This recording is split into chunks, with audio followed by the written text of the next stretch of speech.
ፊልሙ ሲጀምር በሩሲያ ውስጥ የሶስት ቤተሰብ አባላት በወንዝ ዳር ተቀምጠው ጊዜያቸውን ሲያሳልፉ እናያለን። ከመካከላቸው ታናሽ የሆነው ሰርጌ በዛፍ ላይ ተቀምጦ እያለ ድንገት የጀርመን ተዋጊ ጀቶች ወደ ላይ ይበሩ ነበር። እናትየው ልጆቿን በፍጥነት ቁጥቋጥ ውስጥ እንዲደበቁ ትጠይቃለች። ነገር ግን የ6 ዓመቱ ልጅ አልፈራም በማለት ጄቱን በወንጭፍ መታው። እሱ ጄቶቹን ለመምታትና እነሱን ለማፈንዳት ችሏል። ነገር ግን ዙሪያውን ሲመለከት ቤተሰቡ ጠፍቷል። ሰርጌ ከህልሙ ፈርቶ ከእንቅልፉ ሲነቃ እናቱን ጠራ። በዚህ ጊዜ አንድ ሰው በሩን አንኳኳ። እናቱ እንደሆነች በመገመት እየሮጠ ይሄዳል። ነገር ግን የጎረቤት ሴት በድንጋጤ መጣች። በህይወት ስለቆየ እግዚአብሔርን አመሰገነችና እናቱና ወንድሙ መሞታቸውን ነገረችው። ትንሹ ልጅ የምትናገረውን ነገር ሊረዳ አይችልም እና እናቱን ለመጠበቅ ቤት ውስጥ መቆየት ይፈልጋል። ሴትዮዋ ጀርመኖች እንዳጠቋቸውና እንዲሸሽ ነገረችው። ወዲያው አንዳንድ ወታደሮች ወደ ቤታቸው ቀረቡ። ሴትዮዋ ሰርጌ በመስኮት በኩል እንዲያመልጥ ታደርጋለች። ነገር ግን ከእርሱ ጋር ከመቀላቀሏ በፊት በጥይት ይገድሏታል።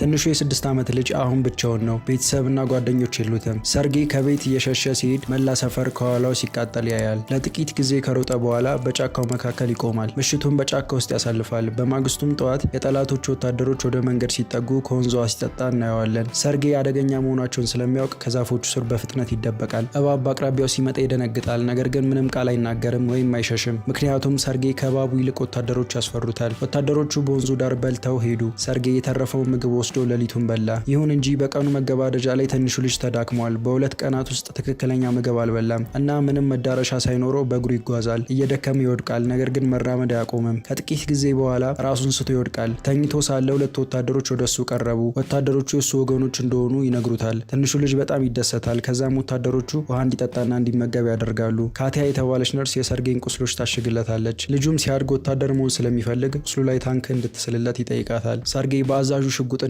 በቡድኑ ተደንቋል። አዛዡም የልጁን ጥያቄዎች በሙሉ ይመልሳል። እናም ጥይቶቹን ከወጣ በኋላ በክብር ሽጉጡ እንዲጫወት ይፈቅድለታል። ልጁ በጣም በፍጥነት እያገገመ ነው። ነርሷ ካቲያ ልጁን ከሻለቃው ጋር እንዲቆይ አዛዡን ትጠይቀዋለች። ነገር ግን አልተስማማም። ይልቁንም ሰርጌን ወደ ወላጅ አልባ ህጻናት መላክ ይፈልጋል። ወታደሮቹ ነፃ ጊዜያቸውን በሙሉ ከሰርጌ ጋር ነው የሚያሳልፉት። ቀኑ ሙሉ በብዙዎች ይጎበኛል። ከሩቅ ቤተሰቦቻቸው የላኩትን ምግብ ያመጡለት ነበር። በባይኖኩላርም እንዲጫወት ያደርጉታል። ወታደሮቹ ከልጁ ጋር የጠበቀ ግንኙነትን ፈጥረዋል። የሱ መገኘት የጦርነቱን ክብደት አቅልሎላቸዋል። ይሁን እንጂ አዛዡ ልጁን ወደ ወላጅ አልባ ህጻናት ለመላክ ወስኗል። በማግስቱም ጠላቶች ጥቃት ሰንዝረው ብዙ ወታደሮች ተጎዱ። ሰርጌ ወደ ህጻናት ማሳደጊያው ለመውሰድ ተሽከርካሪ ይመጣል። አዛዡ ለልጁ ዜናውን ነገረውና ከእንጨት የተሰራ የክብር ሽጉጥ በስጦታ ሰጠው። ልጁን በተራው ያቅፈዋል። አዛዡን በቅፍ ውስጥ ይቀልጣል። እናም ሀሳቡን ይለውጣል። ሰርጌንም እንደ ልጁ ሆኖ ከወታደሮች ጋር እንዲቆይ ያደርጋል። ሲነጋ አዛዡ ለሰርጌ የወታደር ልብስ ይሰጠዋል። ልጁ ልብሱን ለብሶ እየቦረቀ ያለ ጀርመኖች በጦር ሰራዊት ላይ የአየር ጥቃት ጀመሩ። ወታደሮቹ ሰርጌን ወደ ደህና ቦታ ወስደው ከሌሎቹ